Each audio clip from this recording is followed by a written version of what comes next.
What's up everyone, having something a little bit different. Today we're going over a new game that came out the demo came out, I believe a couple of days ago now, for a game called Tormented. To put it briefly, this is a horror game inspired by the original Resident Evil and kind of old school survival horror games. So, you know, you're looking at Resident Evil 1, Silent Hill, and even to an extent Dino Crisis as well, so those old school games.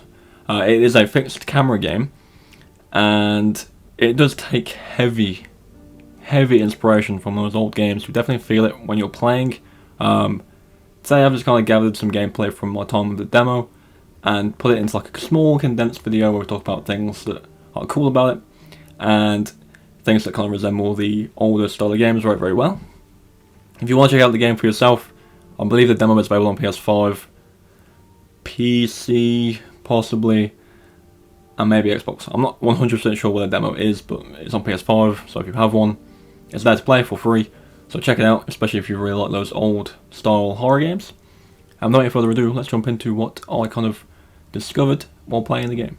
First things to keep in mind is the story, and from what I can gather, you play as a character called Caroline, who receives a letter with a photograph of these two like twin girls that kind of affects her head, and she goes to this mental hospital that's been abandoned, at least for the most part, to kind of figure out what is going on.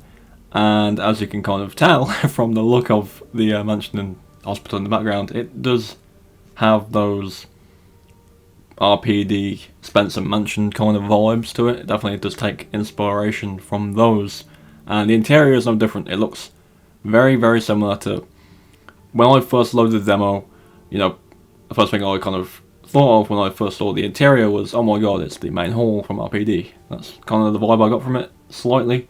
So you can definitely see there's been some heavy inspiration from the two of them, really. Like, it's kind of like a blend of the RPD main hall and, you know, the dining room from Resident Evil 1. One brief thing to kind of mention, and it's probably something that will change over time, this is a demo. The character model for the main character looks very different compared to the rest of the game. I don't know what that is or why that is, but I'm sure it will change. If it doesn't change, it's not really too big a deal. Like, when you're actually in gameplay, it looks fine, but the cutscenes, it just kind of looks a bit weird.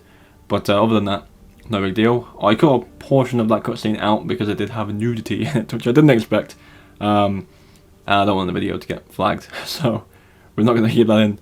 But yeah, brief rundown on the story. You are going to this hospital, trying to figure out who sent the photo and what is going on, and bad things happen. That's a brief rundown of what goes on. Now, in terms of gameplay, the first thing you'll notice is fixed camera angles. It doesn't play like a tank game. I'm going to throw that out now. It's quite kind of fluid with the movement of the game. Obviously, there's that camera angle kind of issue that I kind of have where the camera angle will change and you'll be pushing the stick in one direction and it'll immediately turn you around. But it's kind of, you get used to it very quickly in this type of game. The first thing it throws you into is a puzzle and kind of giving you an idea of how to kind of examine items and read notes and stuff like that. Very, very, very reminiscent to Resident Evil, the original Resident Evil. The first Resident Evil game had a lot of puzzles in it compared to later entries, and they do feel very, very similar. You know, there's the first room here that gives you a brief rundown of how things work. There's a bit later on where there's certain doors that are locked and have certain patterns on the lock to open them, so it's kind of reminiscent to the keys and stuff like that.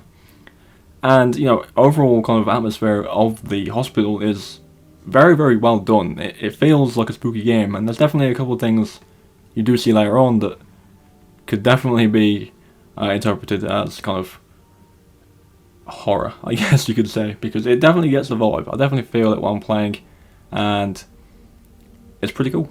But yeah, the puzzles, very well done, feel like the original Resident Evil, with a slight little twist, which is very nice to see. Another thing I picked up on that was pretty interesting is the inventory page. It looks very, very clean. You have a lot more inventory spaces compared to the original RE game. A lot more, which I'm fine with. It's not really a big deal. I'm sure, you know, when the game releases and people figure out what they're doing, that inventory space will be much more useful to have in terms of carrying items around. There is save room later on in the footage, which you will see. I'm not sure if there's any kind of item box system. I could have completely missed it, but I don't believe there is. In terms of save room differences and similarities, there is a limited save thing by the look of it. You get like the certain item you need to save the game, which I love about the originals as well. Like, it adds a whole new depth of thinking about things, whether you actually want to save now or do it later, which is super cool. Moving on to the actual kind of environment you're in and how it looks, it kind of gives me a lot of, graphically at least, the RE0 remake kind of vibes. It looks very reminiscent to that in terms of the colouring and stuff like that. That makes sense. But it does kind of capture both of them in terms of where you are and the tight corridors and stuff like that. I love that about the original Resident Evil, as well as, you know, RE7, which also kind of follows the same pattern with the tight areas. And obviously fixed camera angles do add a layer of kind of intensity to that, because you can't see what's coming, you can't see what's around the next corner. And, you know, it's nice to see people still make these fixed camera games, because they do work really well if done correctly. This next kind of segment you're seeing is kind of exploring the hospital and just kind of getting a feel for how everything looks and how everything's laid out. As you can see when you pick up items, it does very, very similarly match how you would do so in, again, these original titles. As you can see, locked doors with certain locks on them do appear, so that would obviously require you to do a certain thing and unlock a certain item to progress through that door, which, you know, one thing I really like about, you know, every Resident Evil game really, apart from like maybe 6 and 5, is the progression you have throughout the story. You know, you start with very limited things and then you kind of progress through areas, find certain things to open up new areas, find new weapons, stuff like that, and it's all very cool. This is the save room. I'll quickly stop talking so you can see what it looks like, and, you know, the music that plays in there, it all feels very similar.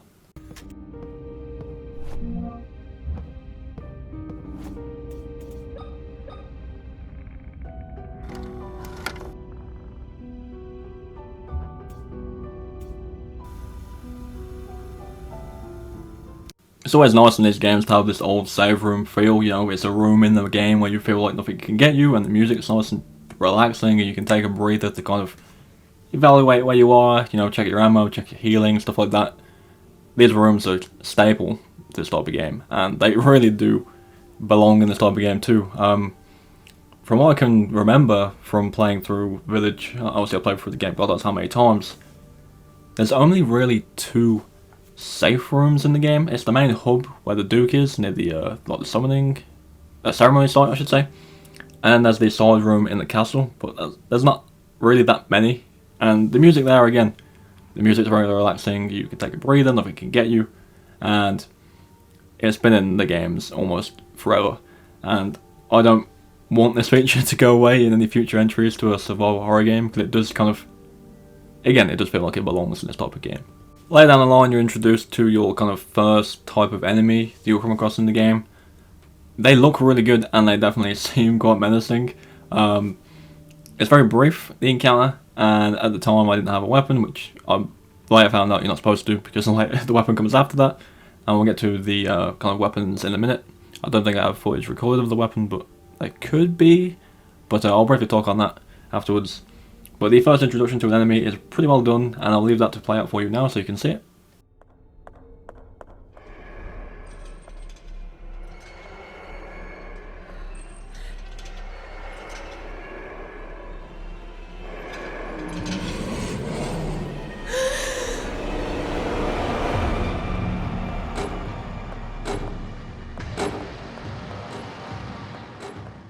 Once again, you know, it captures that old school feel of this is the first enemy you come across. It is a god knows what in a wheelchair, and it looks very different, it looks very unique, and obviously it's supposed to kind of be the first interaction you get with these enemies, and you have nothing to deal with it with, so you just have to run. And later on, obviously, you do go back into that room, and it's still there, so you can't take it on. And the weapon you get, I believe, is a nail gun first weapon. It didn't feel particularly strong, and I'm honestly not too sure if I could even kill that thing, because I think I shot it about 15 times. Nothing happened, so maybe that was a waste. But I would imagine the gun's going to be pretty strong against other enemies. There's not really much variation in the demo so far, but you know, weapons in these games are, again, things you need to keep in mind in terms of inventory management, you know, weapon, ammo, stuff like that. So I'm glad that's a thing in this game as well, because inventory management in these type of games is incredible, and it really does add another layer of oh shit to the game, you know what I mean? But that is going to do it. You know, the game is fun, it feels good, it looks good, it plays very well, it definitely has the original vibes of the older games, and that is something that is kind of for me personally, I miss that kind of feel from games nowadays. Yes, again, you could say that Village captures Resident Evil 4 very, very well, and I would agree it is literally a spiritual successor to that game. It makes sense that it feels that way, but in terms of games that feel like the original kind of Resident Evil, there's not many out there, and this definitely looks promising, so I'll be checking this out at launch. If you do have an opportunity to play the demo, do let me know what you think, and you know, it's just a good time. It's good to see developers kind of look back at these older takes on horror and go, okay, let's do this again, but make it feel a bit more modern, and it definitely does. It feels a lot smoother, and you know, even the perspective, I really like the fixed camera perspective, and it's good to see that it's still sticking around. But anyway, that's going to do it. Leave your thoughts on the demo in the comments. Thank you for watching, and I'll see you all tomorrow.